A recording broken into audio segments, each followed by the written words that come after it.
আজ আমি বানাবো চিংড়ি মাছ চাল কুমড়োর পাতা দিয়ে বাটি চচ্চড়ি।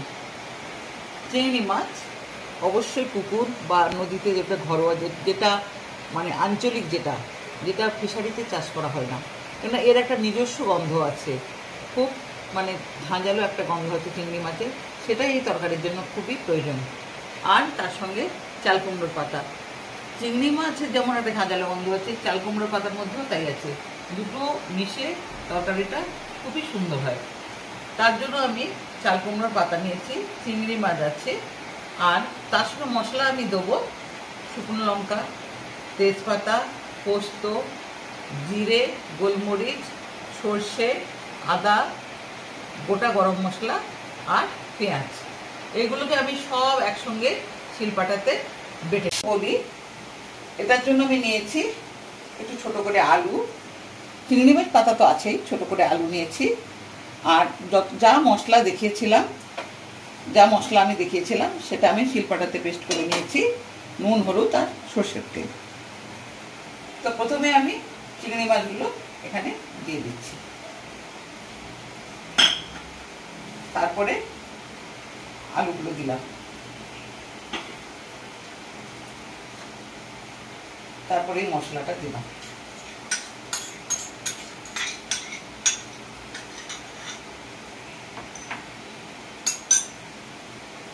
নুন একবারে হিসাব মতো করে আমি দিয়ে দিলাম, পরিমাণ মতো।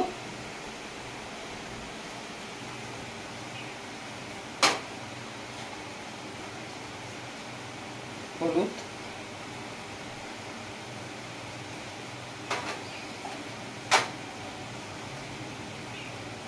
আর সরষের তেল।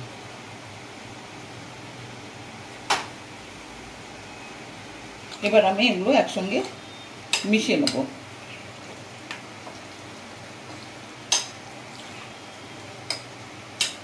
খুব সুন্দর একটা গন্ধ বেরিয়েছে, মানে ওই সব মশলা যে একসঙ্গে পেশা হয়েছে তারই গন্ধ। কড়াই চাপে গ্যাসটা অন করে দিয়েছি, গরম হয়ে গেছে।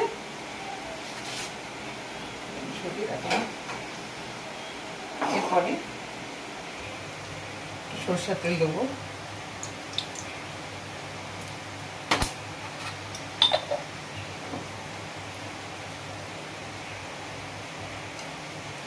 ঢেলে দিলাম আমি এটা।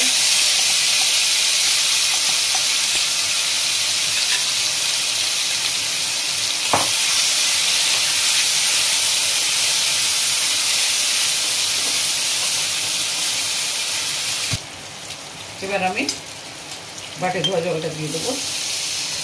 আমার তরকারিটা হয়ে গেছে, তরকারি ঢেলে নিচ্ছি।